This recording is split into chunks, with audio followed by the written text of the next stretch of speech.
AG ನ್ಯೂಸ್ಗೆ ಸ್ವಾಗತ.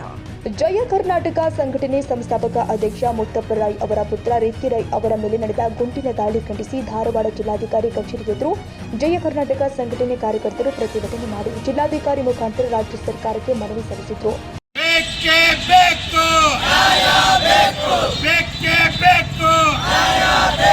ಕನ್ನಡದ ಕಂದಾನಿ ರೇಖಿ ರೈ ಮೇಲೆ ಹಲ್ಲೆ ಮಾಡಿದ ಹಂತಕರನ್ನು ಬಂಧಿಸಿ ಬೇಕೇ ಬೇಕು ಅಯ್ಯಯ್ಯೋ. ರೇಖಿ ರೈ ಅವರನ್ನ ಹತ್ಯೆ ಮಾಡುವ ಉದ್ದೇಶದಿಂದಲೇ ಅವರ ಮೇಲೆ ಗುಂಡಿನ ದಾಳಿ ನಡೆಸಲಾಗಿದೆ.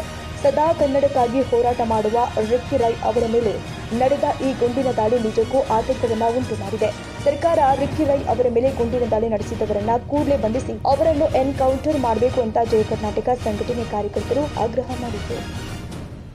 ಕನ್ನಡಿಗರ ಮೆಚ್ಚಿನ ನಿಮ್ಮ ಎಜೆ 24/7 ನ್ಯೂಸ್ ಕನ್ನಡ ವಾಹಿನಿ ಇದೀಗ ಟಿವಿಯಲ್ಲಿ ಲಭ್ಯ. ವೇಳೆ ನೋಟಿಸ್ ಕೊಟ್ಟಿದ್ರೆ ವಾಪಸ್ ತಗೋತೀವಿ. ಇವತ್ತು ವಕ್ಫ್ ಪ್ರಾಪರ್ಟಿ ಅಂತೇಳಿ ಬರ್ತದೆ ಅಂತ ಹೇಳಿದ್ರೆ ರೈತರು ಬೀದಿಗೆ ಬಂದ್ರೆ ಏನ್ ಮಾಡ್ಬೇಕಾಗತ್ತೆ?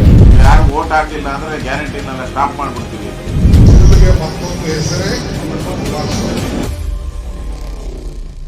ಕರ್ನಾಟಕ ಮತ್ತು ದೇಶ ವಿದೇಶ 360 ಡಿಗ್ರಿ ಸುದ್ದಿ ಹಾಗೂ ಉತ್ತರ ಕರ್ನಾಟಕ ಬೆಳಗಾವಿ, ಬಾಗಲಕೋಟೆ, ಧಾರವಾಡ, ಹಾವೇರಿ, ಗದಗ, ಬಿಜಾಪುರ ಜಿಲ್ಲೆಯ ಕ್ಷಣ ಕ್ಷಣದ ವಿವರವನ್ನ ಪಡೆಯುವುದಕ್ಕೆ ಎಜೆ 24/7 ನ್ಯೂಸ್ ಕನ್ನಡ ವಾಹಿನಿಯನ್ನ ಲೈಕ್ ಮಾಡಿ, ವಿಡಿಯೋಗಳನ್ನ ಶೇರ್ ಮಾಡಿ, ಕಮೆಂಟ್ ಮಾಡುವ ಮೂಲಕ ನಮ್ಮ ವಾಹಿನಿಗೆ ಸಹಕಾರ ನೀಡಿ ಮತ್ತು ಚಾನೆಲ್ ಅನ್ನ ಸಬ್ಸ್ಕ್ರೈಬ್ ಮಾಡಿ.